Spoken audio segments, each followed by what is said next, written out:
Today we're going to talk about trading patches and collecting patches in the order of the arrow. There are some patches that are so valuable that people will travel across the country to have the opportunity to trade patches or to get that patch. It's amazing, and it's more than just a piece of fabric. It's a piece of history.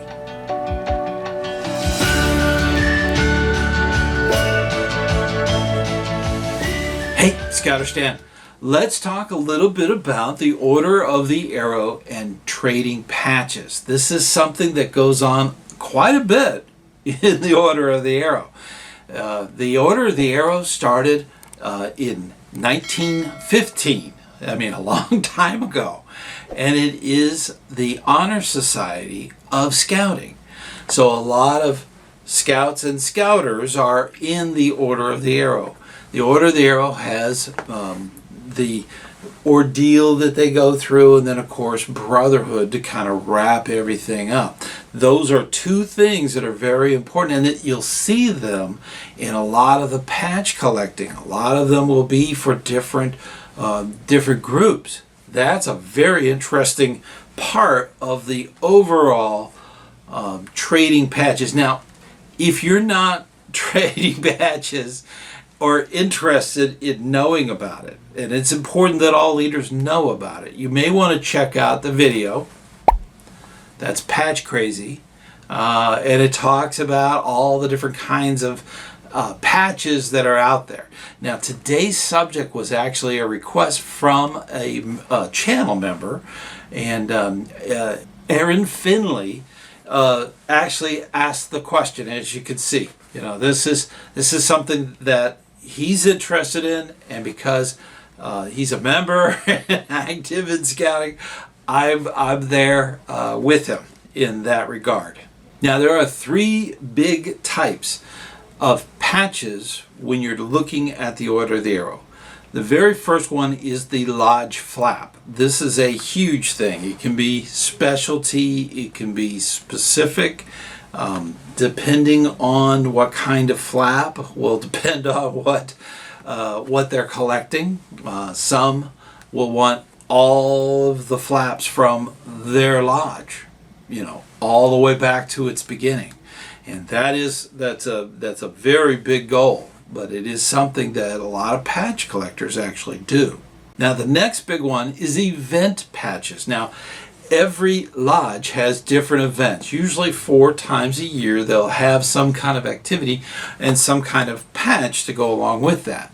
Sometimes they come up with an incredible set, and all of that set is themed towards a certain thing, and it's very appealing to get into the collecting of those sets. Typically they will have one for the entire year that's part of it, or each one of the patches make up the entire patch. It is amazing. There's a lot of different ones out there.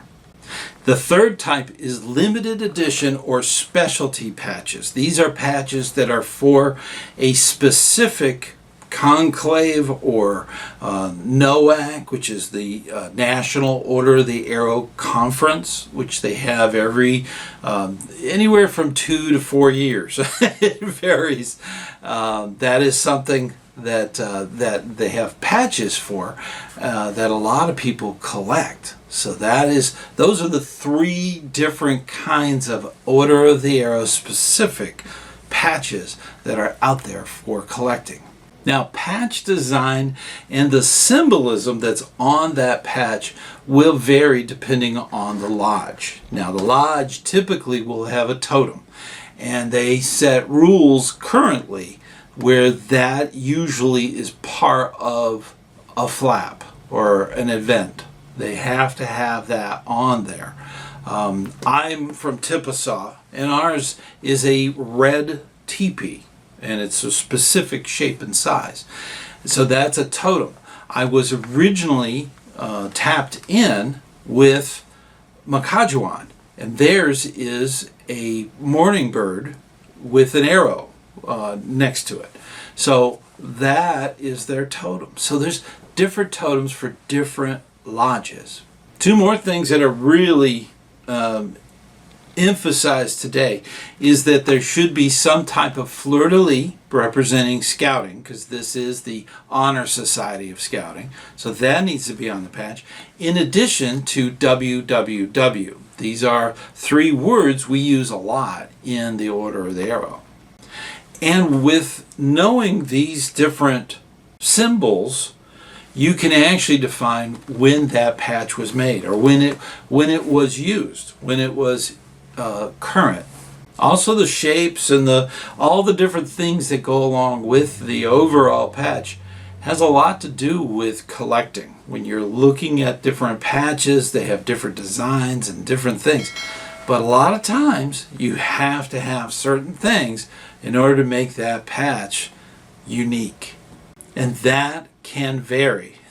You can get very specific. Sometimes you might even have prototypes that were just one or two were ever made or only exist. All the others have been destroyed. So these are very rare patches.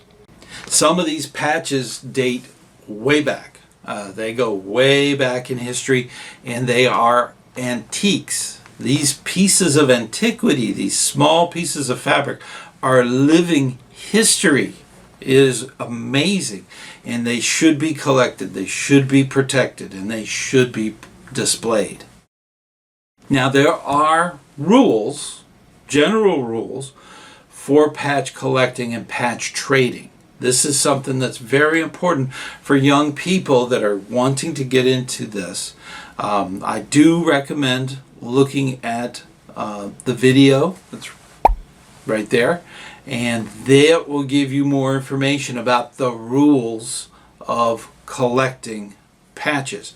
One of the big things about the Order of the Arrow is you do not have to be a member of the Order of the Arrow to actually trade those kinds of patches. That is one of the big things that a lot of people don't know, is that you do not have to be a member. So if you're outside of scouting, or you're just not elected yet for the Order of the Arrow, you're getting into it, Cub Scouts, that kind of thing, that's fine.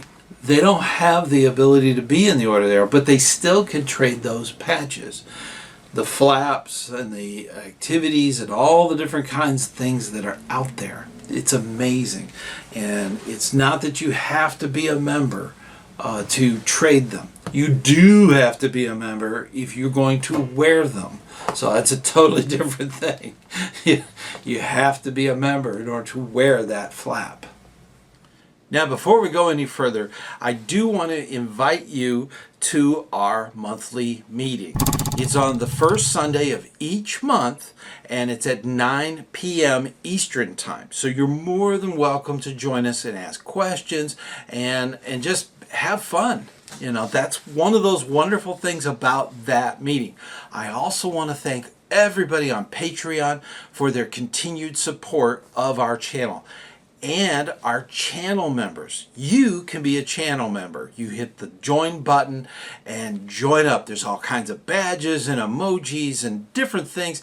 They even get the videos exclusively for themselves, ad-free, which is an added bonus.